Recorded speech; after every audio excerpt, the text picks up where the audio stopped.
Violet leaf, the leaf of violets. Did you know it has a smell? Someone's going around smelling leaves. How else would we have known to use this in fragrances? What does violet leaf smell like, you ask? It is known to smell like cucumbers. Yes, fresh, slightly metallic, cooling cucumbers. Some say ozonic. A lot of people don't really know what that means, so I'm not going to use that word to describe it. So if you're not sure, think of cucumbers in a glass of ice water, something like that. Violet leaf is a type of freshness that is extremely definitive. Once you smell violet leaf, you can't unsmell violet leaf. And as unusual as it is still used quite a bit in mainstream perfumery. There's been a number of fragrances over the years that have used it at the forefront as the primary olfactory identity of the fragrance, especially when it's a fresh one. So if you want to smell fresh in a unique way, you should definitely check out some violet leaf. Don't rub cucumbers all over yourself. Not going to be quite the same effect. Check out these fragrances. We're talking about 9 of them. As we usually do, I've split them up into 3 categories of accessibility. We have starting, those just starting out. You just heard of a violet leaf today. We have intrigued. You've known about violet leaves, but maybe you haven't smelled one yet. Go out into a field and pick your nearest violet leaf, give it a sniff, or you can check out one of the fragrances in the intrigued level. That was rude. And third is enthusiast. You've been around for a bit. You're looking for new fragrance experiences. You want to be wowed. You want to be blown away. And I have 3 fragrances for you to consider to do that. So with all of that out the way, let's dive right into it. Before we get started, I have 3 honorable mentions I want to get out of the way, and I'm going to just mention them very briefly. I'm not going to talk about what they smell like because I don't have them. And a couple of them are actually really hard to find. Number 1, Burberry Touch. I used to own this fragrance. I've actually raved about it in the past. I don't own it anymore. It kind of stopped moving me after a bit, so I stopped wearing it, got rid of it, but it does have a beautiful, clean violet leaf freshness that defines the scent, almost laundry-like. It's something that you could wear at home when you just want to smell clean. I said I wasn't going to describe the fragrances. Moving on. The next one, Gucci Pour Homme 2.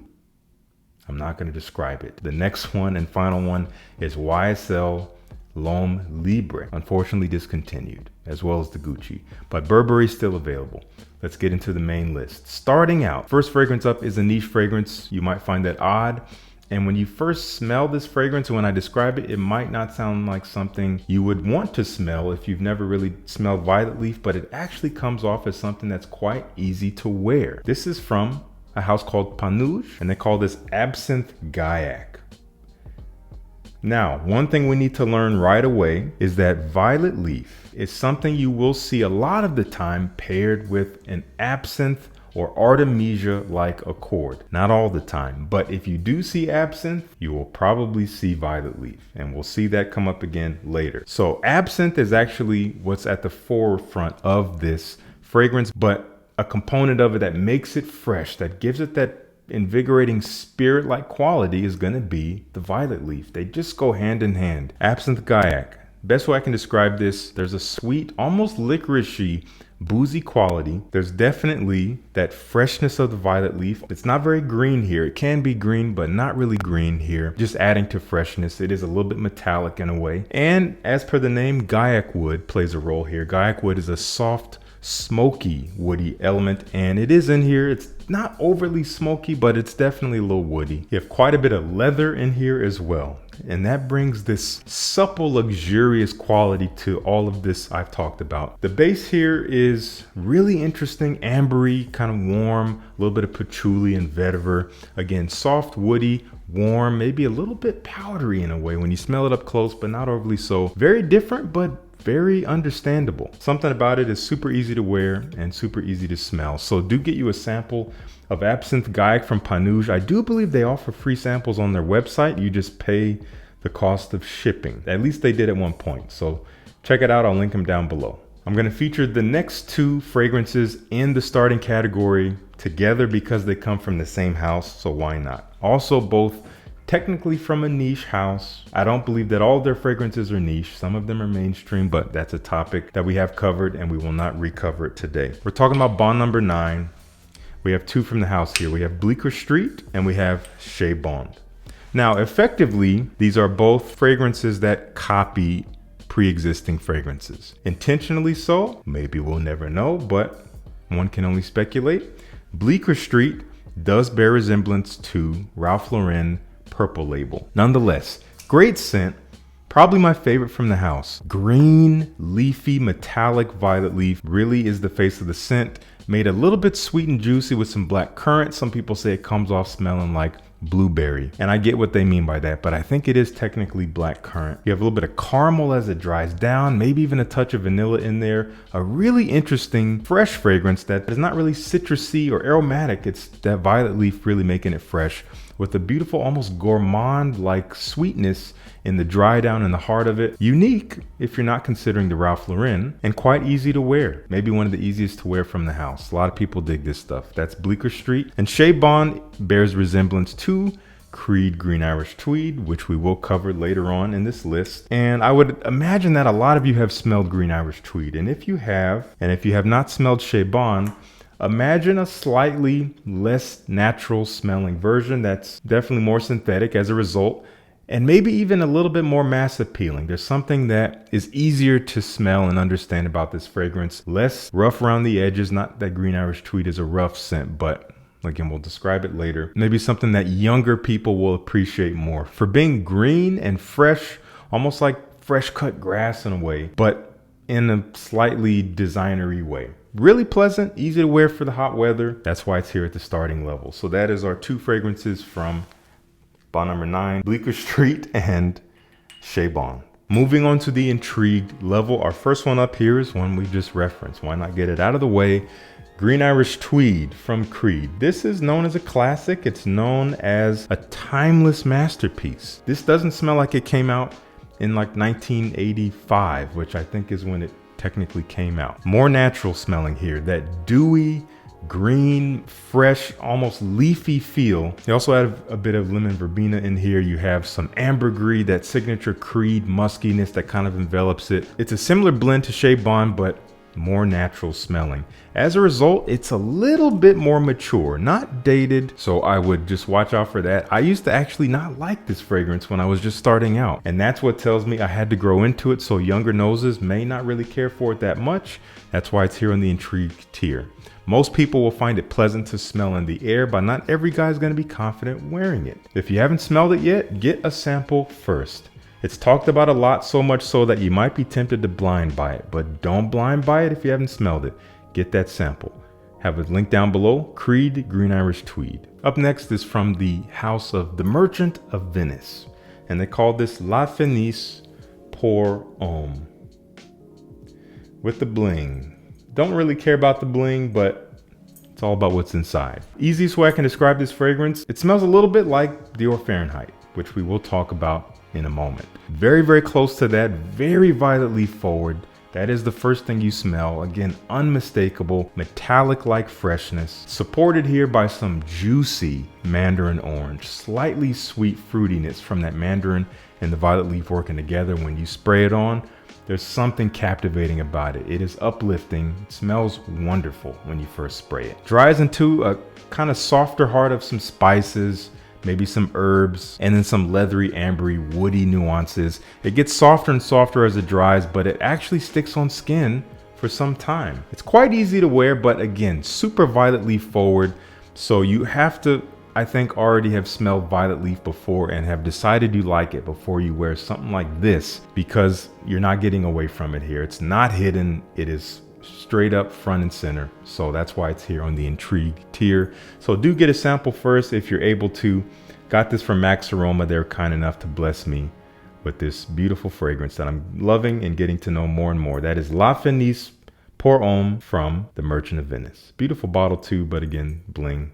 It's all right. And as we just mentioned, we got to talk about Dior Fahrenheit. Yes, we can't leave this out. I would say, you know, I'm not a historian when it comes to perfumery, but I would say that Dior Fahrenheit kind of put violet leaf on the map in a way that maybe hadn't really been done before. To put it at the forefront in the way that this does, there would be no La Finesse Pour Homme if it were not for Dior Fahrenheit. Another fragrance that smells like this is Amouage Portrayal Man. We could also call that another honorable mention. Smells pretty much like this, but Amouage's twist on this idea. There would be no Amouage Portrayal Man if it were not for Dior Fahrenheit. It's complex, but so definitive and particular and unmistakable. Everything comes together to be this fresh metallic like violet leaf, nowhere near as juicy and citrusy. I would say the La Finesse is a little bit easier to wear because of that upfront citrus, more so than Dior Fahrenheit. This presents that hot and cold kind of working together. People say it smells like petrol or gasoline. I can see where you're coming from with that. It's been described that way for many, many years. It is more luxurious than that. Violet leaf, leather, like we saw in La Finesse, some spices, some florals, a little bit of a warm sweetness in there. Might remind people of their uncle or dad or grandfather, but ultimately I think this is a timeless fragrance that was ahead of its time. That's why I'm using the word timeless. It literally defines timelessness. That is Dior Fahrenheit. I don't need to describe it anymore. And if you haven't smelled it yet, I don't know what you're waiting on, but at the same time, it's going to be on the market forever. Let's move into our final tier, the enthusiast. You're looking to be challenged. You're looking to be blown away. You've been there, you've done that, you've smelled all the simple stuff. Let's get to the big stuff. Now, this first fragrance up, honestly, you've probably smelled it too, because even though it is very, very niche, it's also been hyped to death as of recently. There's a flanker out, which I want to try. There's clones of it now. You know, it's real when there's clones coming out. Anyway, Ganymede from Marc-Antoine Barrois. I've been talking about this fragrance since before I would say it was super hyped, and the hype has kind of come up only recently, the past year or so. Violet leaf playing a big role in the freshness here, but mixing with some very heavy mineral notes. Almost salty in a way, but still quite fresh and definitely metallic. There's a lot of immortelle in here. Immortelle can be almost curry-like, almost maple syrup-like in a way.